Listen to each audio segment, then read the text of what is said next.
You are Locked On Rays, your daily Tampa Bay Rays podcast, part of the Locked On Podcast Network, your team every day. Hello, my name is Kevin Weiss. I'm Ulises Sambrano. And I am Evan Closky. And we are the host of the Locked On Rays podcast, part of the Locked On Podcast Network. Thank you for making us your very first listen every day. Be sure to check out and subscribe to our YouTube channel at Locked On Rays, as well as all the other podcasting platforms. You can also email us anytime, lockedonrays@gmail.com. Evan, what do we do about this yucky bullpen? That's a great question. Do you have a solution? Solution is time. I wish I did. There are some names, like literally scouring through Baseball Savant and kind of looking through different pitch movements and people who have kind of elite stuff in one or two pitches. So you're doing Peter Bendix's job for him. I'm sure they're well ahead of me. And I'm sure they have a laundry list of candidates, but there's only so much you can do, on May 25th, right? We have to work in larger sample sizes. The bullpen arms work in the smallest of sample sizes. We have a long history of understanding this franchise wants to try and not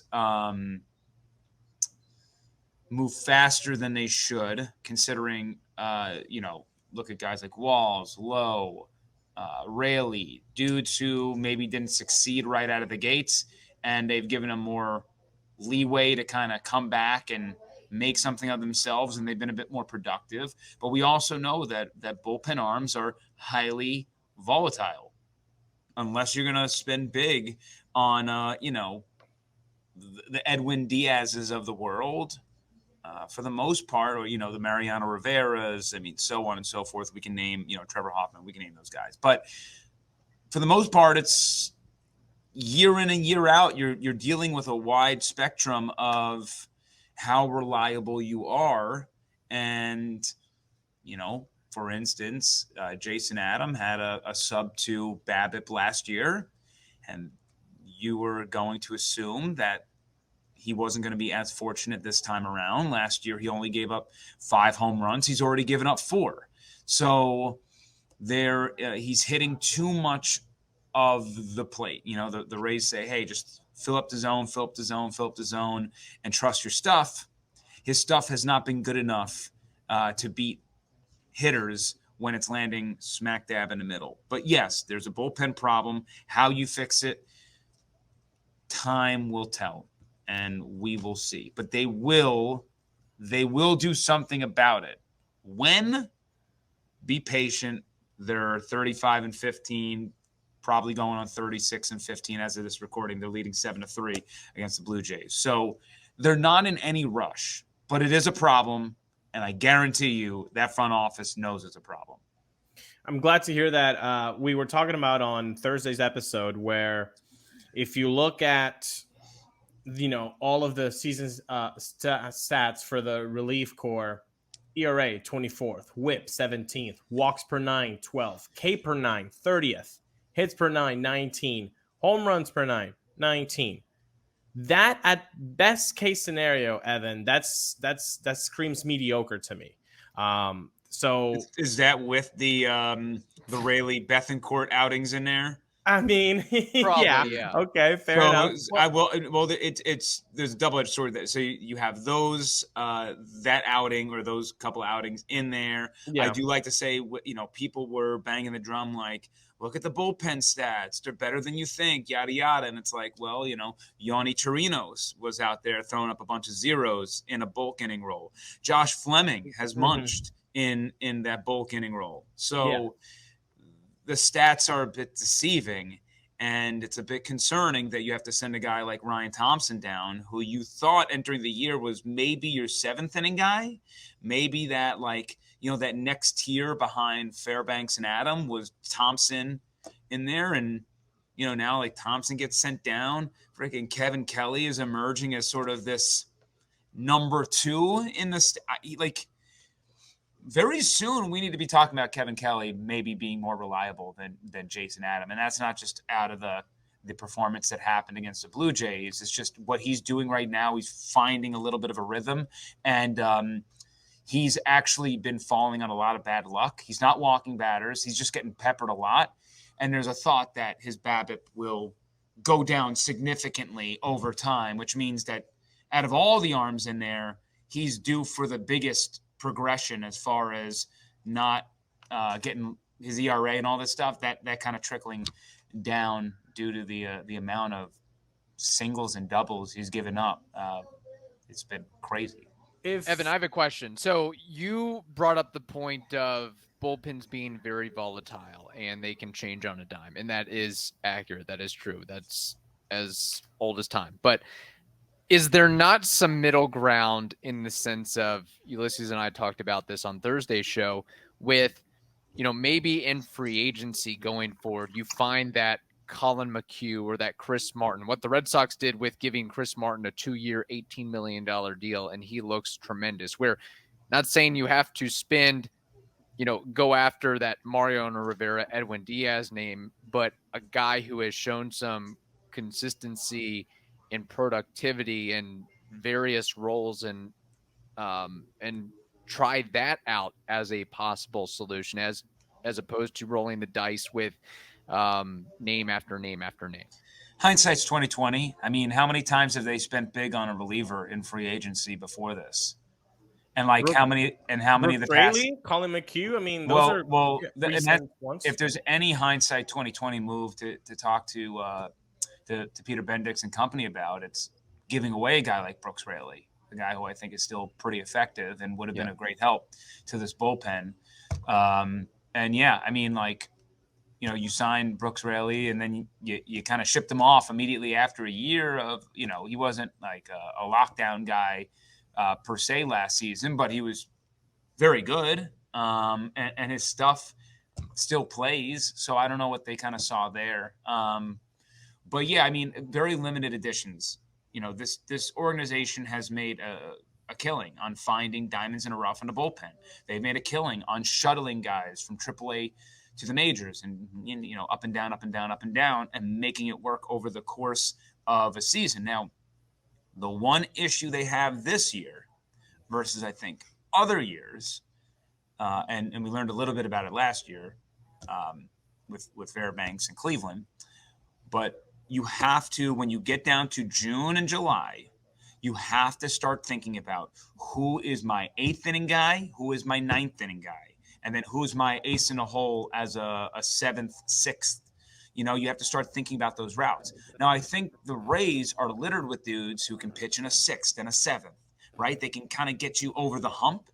But come playoff time, right now, Jason Adam does not look good enough. And that could change. But right now, Jason Adam does not look good enough to pitch in the postseason in high leverage spots.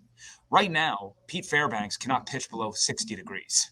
So there is a true concern over who is the guy that you're going to give the ball to in crunch time to make sure that this team wins at the most pivotal part of the season. Because what the number one critique that I have on this front office, and we brought it up with Cash last week or a couple weeks ago, whatever, is that in playoff time, enough of the sample size, the stuff that you're able to lay out over 162 and that makes this team so good, that doesn't work in the playoffs. You're dealing with one-ofs. You're dealing with tonight. And this, there is no tomorrow sometimes. And I need this guy to be dominant right now. And to me, without the weather being an issue, I'm cool with Fairbanks. It's just, that's a concern. So they need to account for Fairbanks maybe not pitching on the road in the playoffs. I need to mentally think that Fairbanks is going to pitch game 1 and game 2 in the Trop, run him out there twice, and then prepare for him not to go 3 and 4, depending on the location. If you play the Yankees, that's going to be a problem. So those are the things that, with fans, I do think that as we trickle closer to the deadline, get into more of the summer, we're going to have a real serious discussion of what the organization is willing to pay for a high leverage guy. But in the meantime, I would like to see them maybe kind of make some smaller trades and some darts to see if Lightning can strike with some of those dudes. But, remember, this is an organization that traded Willie Adames for Rasmussen and JP Feyereisen. So they've made a big deal to get pitching help, especially, Right. At that time, Rasmussen was a bullpen guy. So they saw two guys that they thought could help them on the back end. They made it happen. They traded a pretty darn good piece in Willie. So I just want people to be prepared that you want a reliever. Great. They don't grow on trees. You want to get some of and Feyereisen and Rasmussen weren't necessarily like these household names. So, and you gave up Willie for him. So, that's there are going to be names floated out there. I think I saw someone say like, yeah, I want like Devin Williams or Diaz from the Reds. Like, okay, you like Junior Caminero? Because he's going to have to go. And it's like, I don't know if I'm willing to part with that, especially this Rays organization. They need those guys. They're not spending as much money. Like those guys need to be in your hopper. Go to MLB trade values, plug in Vidal Brujan, Jonathan Aranda, and see what type of reliever you can get back for that. That's exactly. That's a type of giveaway that I think most Rays fans would be okay with. But again, that's a whole other thing. And I want to ask you, Evan, about job security. But before I do, I got to tell you about something that just makes me feel very secure about myself. And that's bird dogs. My goodness. Every time I put on a pair of bird dogs, there are three things that come to my head.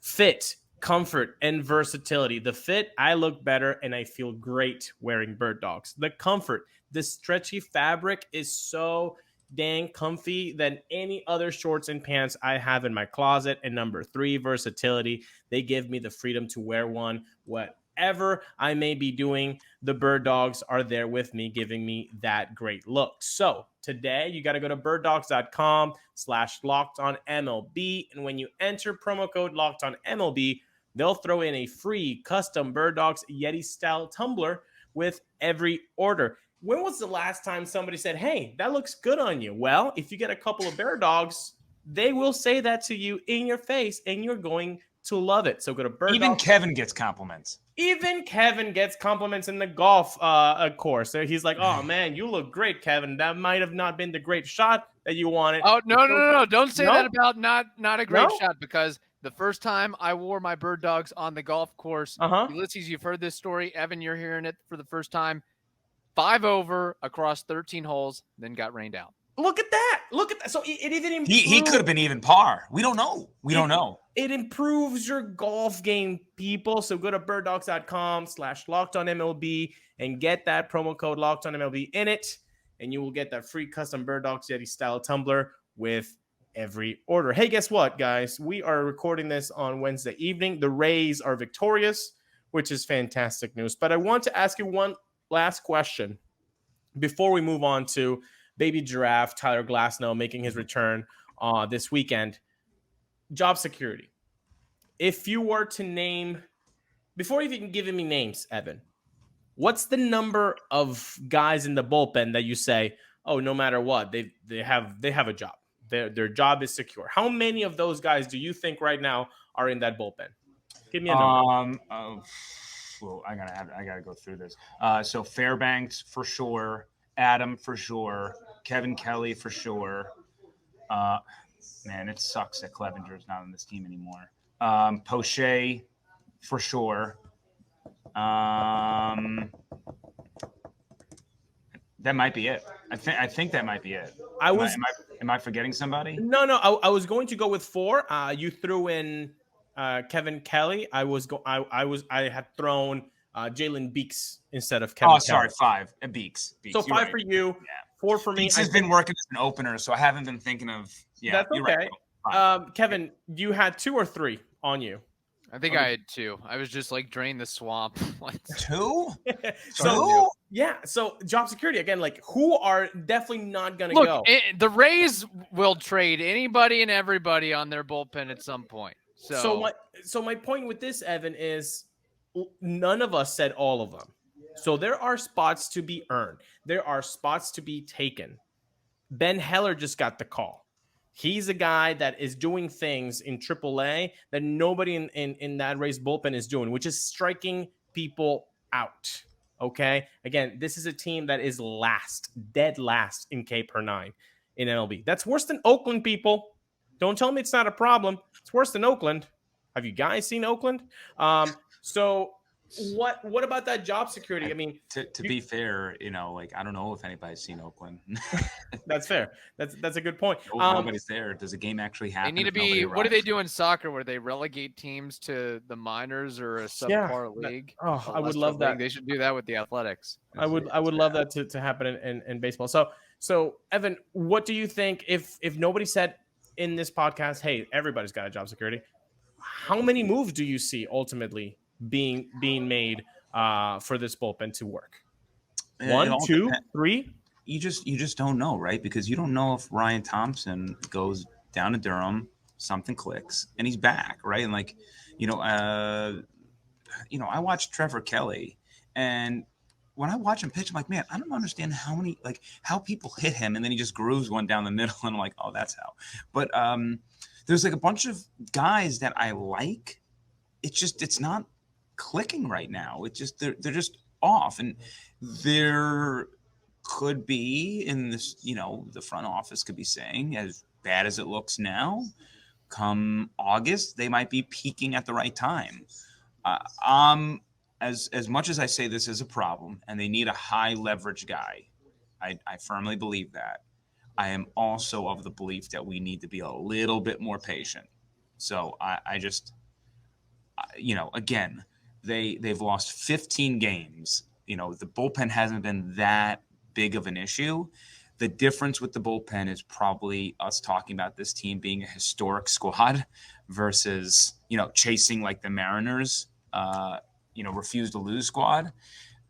So whatever, the run differential, whatever, they freaking lose 20-1 and they blow that up. Just don't worry about that stuff. You don't, just because you win 116 games in a season, it doesn't make you the World Series champions. I believe the Mariners fans would have traded in all those wins for, a title that year. So should they be worried about the fact that you said, yeah, the Rays are having a historic season, and right behind them, oh, I smell something. I smell bird. I smell birds from Baltimore real close, even though the Rays are having a historic season. Should you not do something about the only flaw that you have to get that separation to happen? You can't do things based on what other people are doing. So first off, the Orioles, last time I checked, are still looking up at the Rays. So, what the Orioles have is a phenomenal bullpen with Cano, Batista, that Colum. I don't know.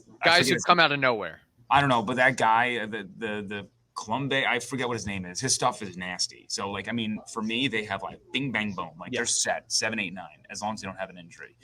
So they have that, but they don't, they're going to have to probably call up a couple of their top prospects to help out their lineup. It is not as stout as the Rays. So, that's what's going to happen come trade deadline. You see it all the time in hockey too. Maybe if the Orioles make a big move for a bat, you might say, well, we got to solidify something on our end. But the Rays just have to kind of focus on themselves right now, right? Don't worry about the standings. We're not even at the All-Star break yet. Right now, it would be an epic collapse for the Rays not to make the playoffs. So in your head, you have to really design things as how this team is going to perform in the playoffs. Now, I agree. It would be nice to have a bye into the next round. So for them winning the AL East is a huge deal, and we'll get to that point. But guaranteeing a split against the Blue Jays as they just completed that win. That's huge, right? They're still the best. They still have the best record in the AL East of all the AL East teams. So they're taking care of business in their division, right? They had a soft April. They have a really tough May. So I think entering the month, in my opinion, going 500 was really the goal. Anything above that is gravy. And they're taking care of business there. So it's not a surprise that the Rays have been a little bit faultier in May when the competition has been crazy good. Yeah. So that's not, don't worry about that, right? Like the Orioles have to go through their runs too of that stretch. I mean, on the back end, the Orioles, I think, have like a 10-game road trip near the end of the year. So, like, the Rays already got that out of the way. The Orioles are going to have that come crunch time. So don't worry about that.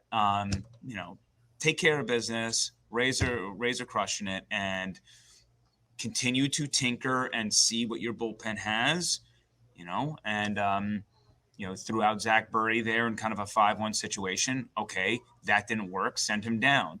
Zach Littell was given an 8th inning role after showing some promise. Didn't work. I mean, he landed on the IL, but Cash has to try some of these guys out and really test them, and it's going to frustrate fans. And that's what May and June are about, because once that All-Star break hits, no more messing around. Now we got to focus on how we're going to close the year, but this is kind of play around a little bit. It's okay.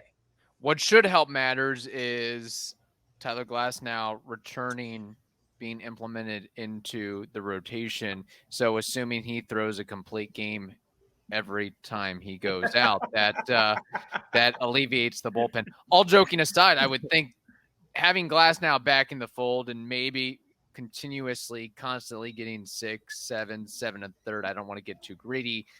Should at least take some pressure off of the bullpen. For sure.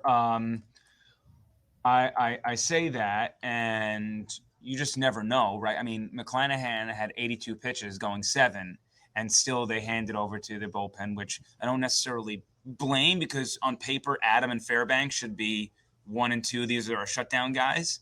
Yeah. But yeah, I mean, Glasnow went 6 in Durham. I would imagine 6, 7 is well within the realm. Sure. And having him, Eflin, McClanahan, those are guys who should eat up 6 and 7 every time out. That means that you're going to need those bulkier guys for the Taj Bradley outings, where he has yet to go more than 5 1/3. He is a young, promising talent, learning how to be efficient. That's the common thread for any young pitcher. And then there's also the Fleming days, which are bulk days. So it's big to have Glasnow exactly for that reason you mentioned. It's big to have Glasnow back, because I think that, and I don't say this lightly, I think he's as good, if not a little bit better, than McClanahan when he's hucking. So, and McClanahan is an all-star. So my expectations of what Tyler's going to do are through the roof.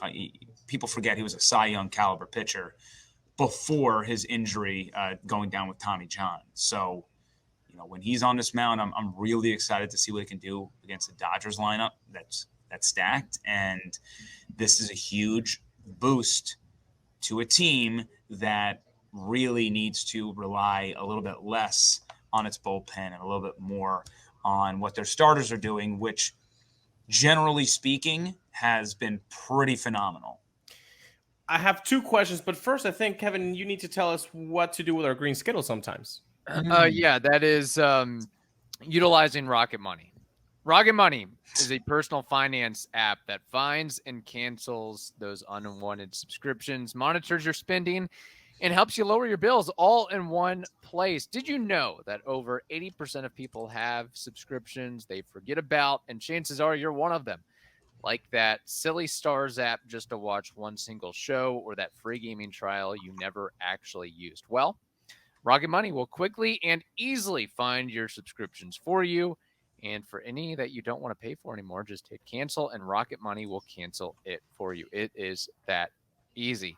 RocketMoney also helps you manage all your finances in one place and automatically categorizes your expenses so you can easily track your budget in real time and also get alerted if anything looks off. So stop throwing your money away.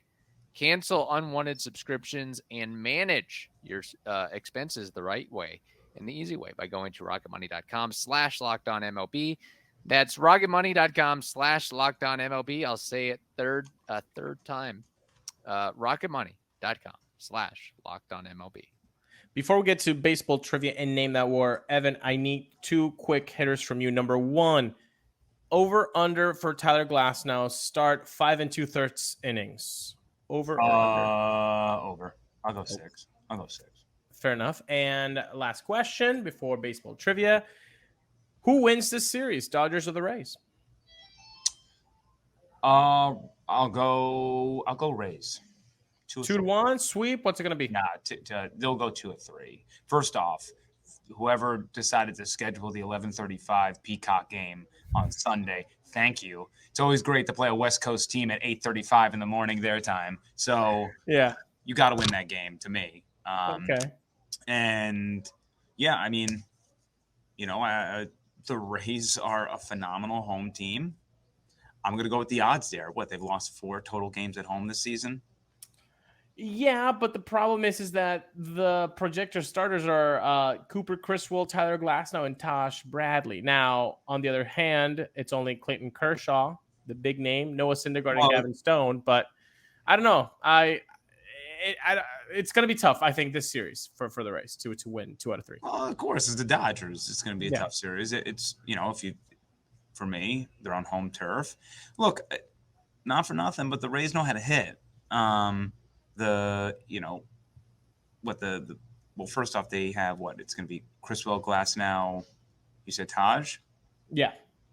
So, I mean, in that order. And then for the Dodgers, Syndergaard, Kershaw, and Stone in that order. So, I mean, this Saturday game, Glasnow, Kershaw, yum, yum, yum, yum, yum, yum, yum. Just eat that right up. So is Criswell starting, and that's going to be the Fleming bulk inning guy? Well, I mean, that's the projected starter, so I'm guessing that either he starts the game or they're going to put an opener ahead of Cooper Criswell, and then he takes the bulks. I wonder if the Fleming pitch. So Fleming pitches coming out of that Dodgers series. Is that what I'm forgetting there? Yeah. So he'll pitch against the Cubs. He pitched Tuesday. Yeah. So, whatever. I'm still going 2 or 3 with the Rays. I'm all mixed up on where we are in the rotation, but as I said, I'll ride with them in Tropicana Field. I get it. The Astros were able to get 2 or 3. They stink against the Astros in St. Pete, historically. But just weird kind of having LA here. It's not There's a lot of bandwagon Dodgers fans. I remember the last Dodgers-Rays game I went to. It's like there is not this many people from California or have connections to LA. Mm-hmm. What is going on here? This isn't real life. Yeah. So I've got another question before we get into baseball trivia and Name That War. And Ulises, we discussed this earlier this week, but I want to posit it to Evan. Tyler Glasnow, rest of the season in a Rays uniform, over, under 100 innings pitched. I mean, I'll go under, just historically speaking. I go with the odds. I can't predict whether his arm's going to hold up or not, or the oblique injury is going to pop up. This is a guy that I don't think has rattled off 13 consecutive starts in a major league career. So, I'm just playing the odds here. But, there's a chance that if the Rays get on a roll, there's the old little IL stint to ease him up. Mm-hmm. But until Glasnow proves that he's not injury prone, I have to assume that he's going to go down at some point this year. I love when this happens because Evan usually is the more optimist of us 3.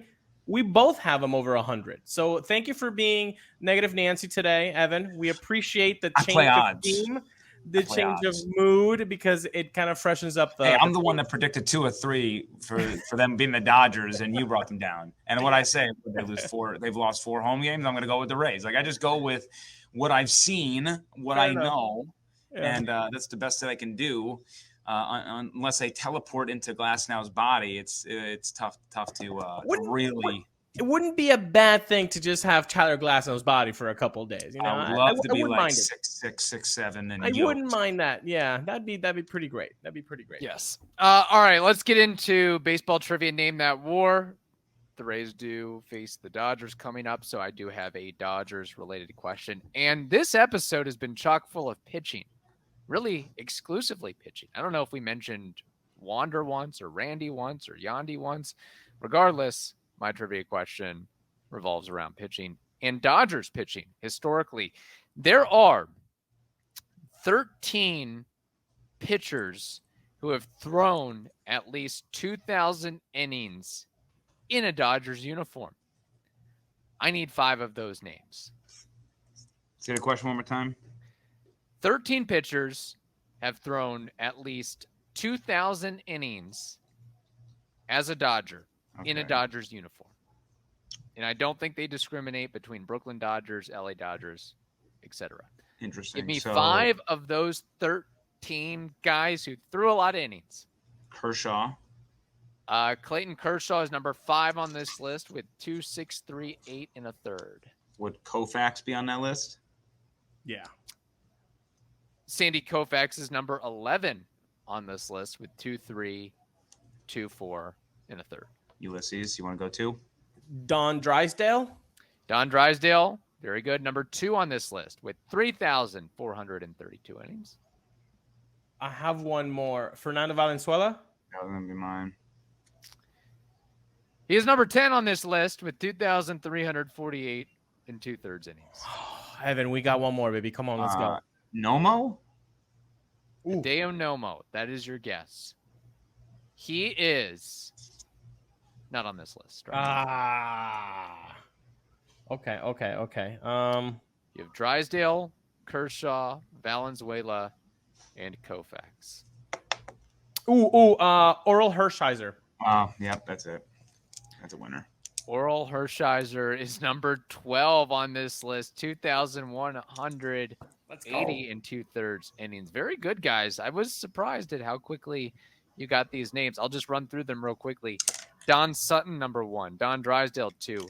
Brickyard Kennedy, the great, number 3. He was on my list. I love Brickyard. He's my guy. Dazzy Vance. That'll be the name of my firstborn. Dazzy.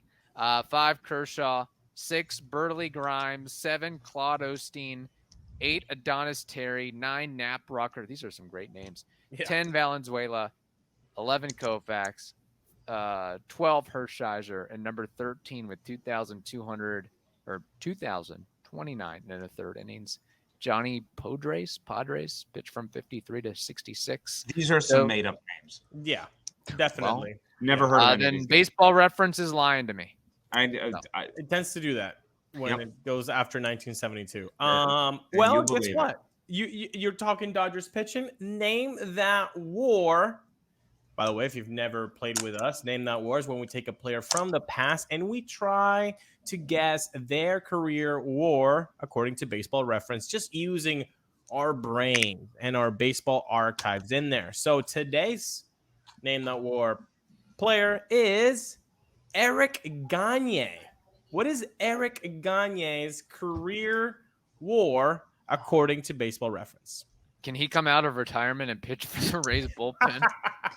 I don't know if can't be much worse than having a 50-year-old Gagne. Man. Yeah. It's probably not as much as I think. Relievers are tough to peg. I thought so too, because the variance is very high. Oh god. And then you just said I thought so too, which means maybe it's higher than I think. Well, let me think. Ulises, do you think I need some inspiration from Perry? My dog Perry. I think so. I think people would like to see Perry for a little bit. All right, Perry, come on. Well, Evan is thinking. All right, here we go. Here's You've miniaturized. Honey, I Shrunk Perry? What is this? Jeez. There'll be some more Perry appearances. I don't know what kind of tea you're drinking. I know. Look at Perry. It was from a McDonald's Happy Meal. Oh, look at that. That's great. That's beautiful. Okay. You got me all confused with that. Got you all flustered. I'm flustered. I'm gonna go 27. 27. 27 for Eric Gagne. Kevin goes with Eric Gagne. I think I'm gonna Price is Right this one. 27 seems like a lot for a reliever. A lot. Like, what was Trevor Hoffman's career war? Like 29? No way. I don't remember, but I'm gonna say no way. I'm going to say Eric Gagne. I think he probably made like 4 or 5 All-Star appearances. Probably had like 250 career saves. Man, Hoffman was. Well, look. I mean, okay, I gotta change. No. You looked that up. Billy Wagner's career war is like 28. I think 28. Hoffman is 28. Hoffman's 28. No, you can't tell him that. Now Kevin's gonna know. I was gonna go low. Okay. Gagne, 19. That's my answer. All right. Well, this Name That War has been played crappily. Drop it down in the comments how Evan and Kevin did not play this right. Eric Gagne's career WAR is 11.7. I hate you. You threw that comment and you totally threw me off and you flustered me. He's a Cy Young winner. He is a 3-time All-Star. He was a 2-time Rolex relief pitcher. He is a 2007 World Series champion. But yes, his career WAR is 11.7. He had a 3.47 ERA. He had 187 games saved in 643 2/3 innings. So that is Eric Gagne. Very good, fellas. Very good. You said that's what I thought too, and it screwed me up. So I got that change up. Look at that. Got that change up. Drop in the comments how Ulises completely asked a leading question. It was a leading question. Leading the witness. Yeah. He did. Yeah, I know. Eric Gagne, Seth McClung, anybody for the Rays bullpen. Help us out. Grant Balfour, what are you doing right now? I know. Well, It's been fun. Evan, thank you so much for joining us. Please tell the people how they can get in touch with you, please.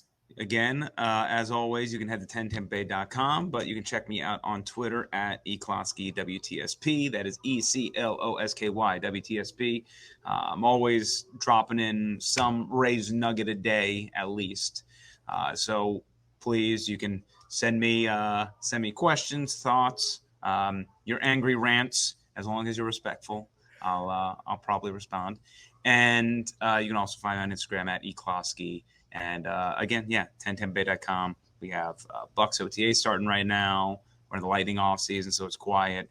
We got some state champions in our area. Yes, Sickles won its first ever title. That's awesome. And so good for them. Jesuit sadly cannot complete the back-to-back run. Plant is looking to get it done again in their storied program history.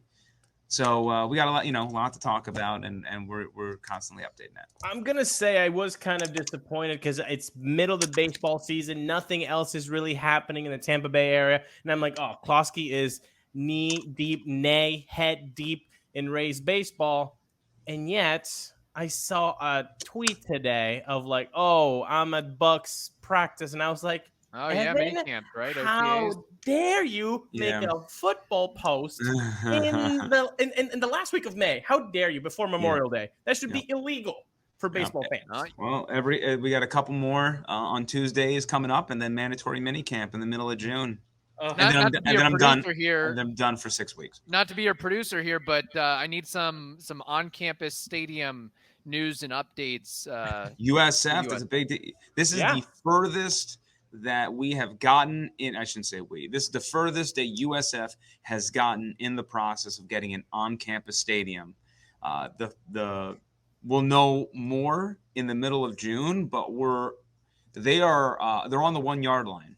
It's looking like they're going to get this thing done. Yeah. In 2026, there's going to be an on-campus stadium for USF, and hopefully this will position them well to maybe attach to a bigger conference after they got left in the dust by their rival UCF and others joining the Big 12. That was the big water in the face moment for this school.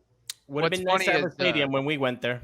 Yeah, and ironically, I know we're going long here, and this isn't Locked On Bulls or Locked On USF, but the Tampa Bay Times wrote an article about the latest with the on-campus stadium and the $340 million plan. And one of my former professors actually was quoted heavily in that article. And I'll just say that was this guy was nuts. I mean, he was way out there. He was a philosophy professor, so what do you expect? I mean, just totally off the wall. So was he saying yes or like we shouldn't be doing this? He was probably he's a philosophy professor. You think he's a sports fan? I mean, God. What people need to understand is that the money raised a lot of times for the on-campus stadium have nothing to do with academics. So it's like when people try to compare and contrast, like, oh my God, that's good to know.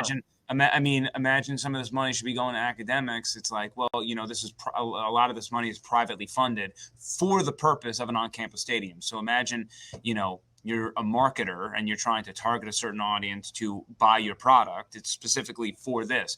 They're not raising money so that you can have a new wing in the philosophy school or what, I don't know, business Well, school. that'd be my first act. If I was school president, I would slash and dash the philosophy department. Use that money for the I get out of here. Get out of here. I don't support that. But people need to also understand that, the money that is raised through athletics a lot of times trickles into, higher enrollments, and higher enrollments equals more money, better athletics equals more money. All that money gets filtered into the school, into renovations. And yes, it does go to athletics a lot of time, but it also filters to other areas.